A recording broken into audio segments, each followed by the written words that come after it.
everyone, this is Evgenia with IELTS 4 Skills course, and in this short video I would like to talk a little bit about why it is important to practice speaking and writing. First, let's look at the average scores across different sections of the test takers of the IELTS exam.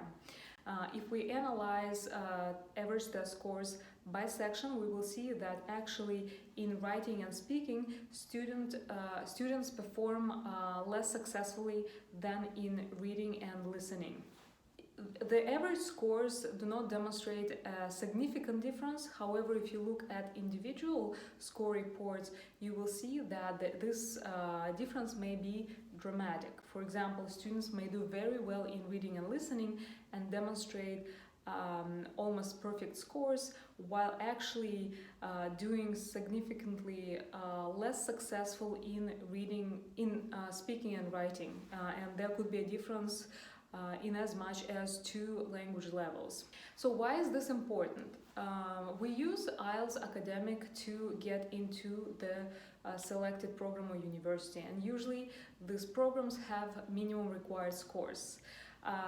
You will see minimum required scores, the total minimum required score that you have to demonstrate, and more universities and programs actually introduce minimum scores in each section, especially in productive skills such as speaking and writing, because these skills become important for successful studies in the English-speaking environment.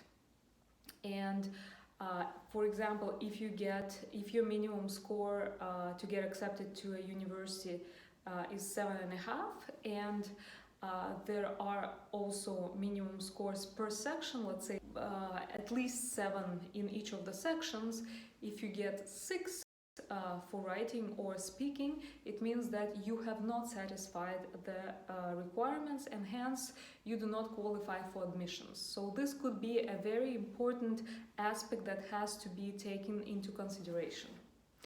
Now let's understand why this happens. So first of all, the differences in scores per section are reflective of how much time you spend practicing each section. So the more you practice reading, the more you practice listening, the better they get. And depending on your educational system or how your language lessons are built, actually when students learn a foreign language, they actually usually read and listen, and then they try to reproduce.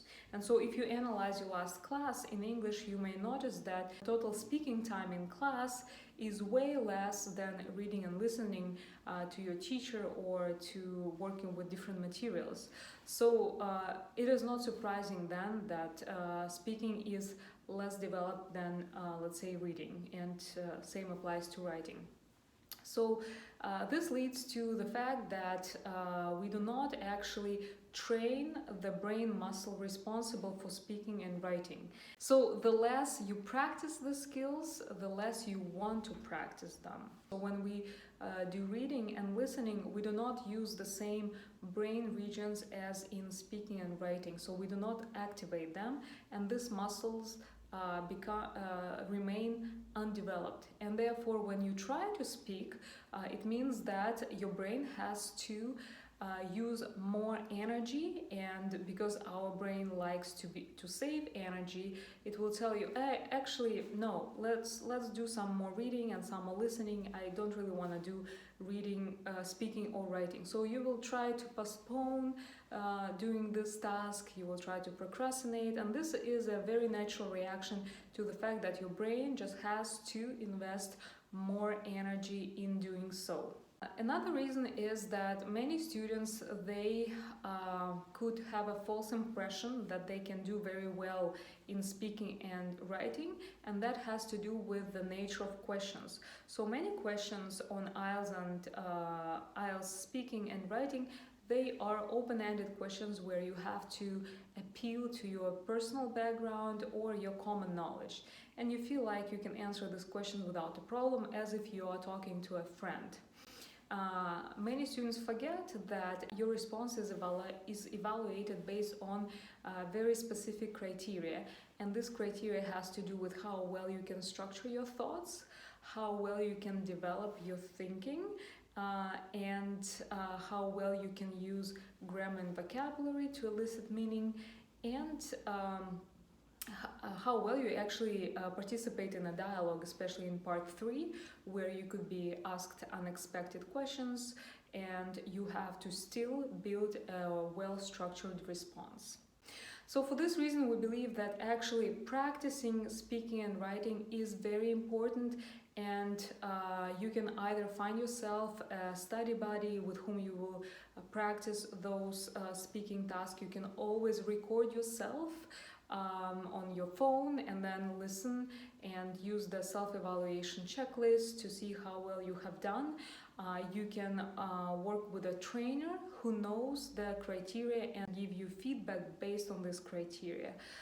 So this is our recommendations, that if you want to do very well on speaking and writing, don't just read the models, listen to the models, but then go ahead and practice, because this is what will help you do well on the exam.